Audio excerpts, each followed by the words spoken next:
Bueno, muchísimas gracias. Soy del Salvador, me llamo Gerson Martínez, del Salvador. Ya mis compañeros han hablado lo suficiente, creo yo, sobre la experiencia salvadoreña, pero quiero compartir algunas cosas desde la perspectiva del pensamiento crítico. Nosotros obtuvimos dos victorias consecutivas y ganamos el gobierno. Pero igual que en la época de lucha contra la dictadura, cuando nosotros obteníamos grandes victorias político-militares o políticas, siempre en el marco de esas victorias siempre venían infectadas de su propia contradicción. Toda victoria estratégica es una batalla síntesis y siempre van infectadas de su propia negación. Quien debe de saber eso es Pedro, pero Pedro está... Y cuando uno triunfa, uno pasa a la fase de la explotación del triunfo y pondera los factores positivos. Pero la realidad es dialéctica y también siempre hay factores negativos.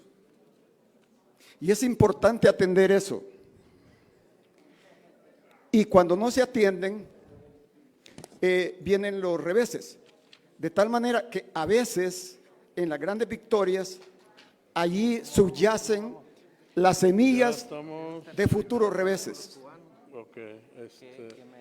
Por consiguiente, siempre he compartido con mis hermanos y hermanas de que en política, si la política es un proceso social, en política nunca hay sorpresas.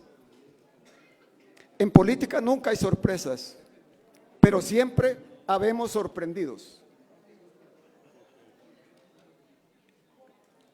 Mi segunda consideración es que para afrontar eso se requiere el pensamiento crítico, la praxis crítica y la conducta crítica. No solo el pensamiento crítico. Y expongo esto sin perjuicio de las convicciones que debe tener un revolucionario. Por favor, yo expongo mis ideas en borrador, siempre en borrador, sujetas a la refutación, porque probablemente no tengo razón, pero esta es mi convicción. Cuando hablamos de pensamiento crítico, el pensamiento crítico no es el que te ofrece a priori las respuestas. El pensamiento crítico es el que me problematiza y el que crea problema y que como consecuencia te presenta una respuesta y te resuelve el problema. Ahí tenemos una tarea, un desafío inconcluso. Y el pensamiento de Marx fue el pensamiento crítico de aquella época, como el de Descartes fue en otra época. Ahí tenemos un desafío. Por consiguiente, tenemos que trabajar las izquierdas en una epistemología rupturista. Ese es el desafío. Una epistemología decolonial. El segundo factor al que me quiero referir, no estoy sacando las lecciones porque nunca me refiero a lecciones, sino a aprendizajes. En el entendido que tienen que ser coaprendizajes. Yo siento que yo tengo que coaprender, aprender a coaprender. Esa es la clave. Y si es en tiempo real, mejor.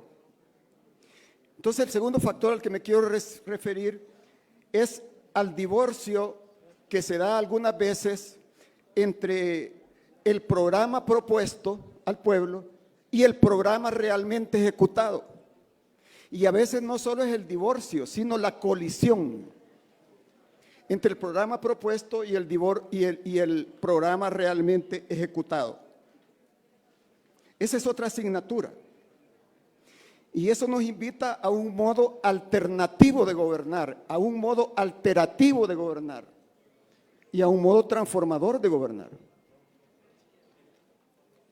En el entendido que todo es un proceso, donde el pueblo no puede seguir siendo una parte a la que tú invitas a participar. El pueblo es el que te ha dado participación a ti. porque el pueblo es el titular de la soberanía y el poder y el artífice de los cambios. Ahí hay algo también que tenemos que profundizar.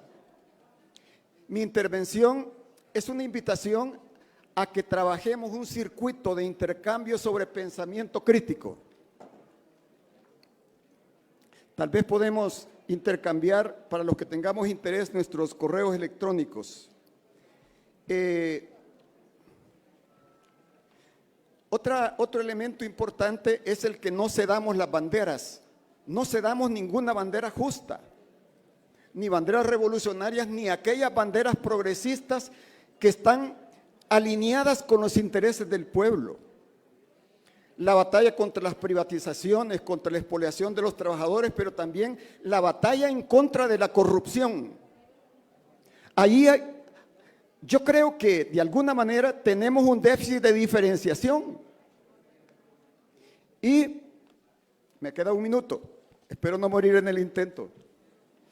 Pero el desafío hay que asumirlo y tenemos que ir allá, más allá de los neofascistas, porque está la corrupción de la anticorrupción, que es el libreto hegemónico, pero para derrotarlo hay que ir más allá de los neofascistas.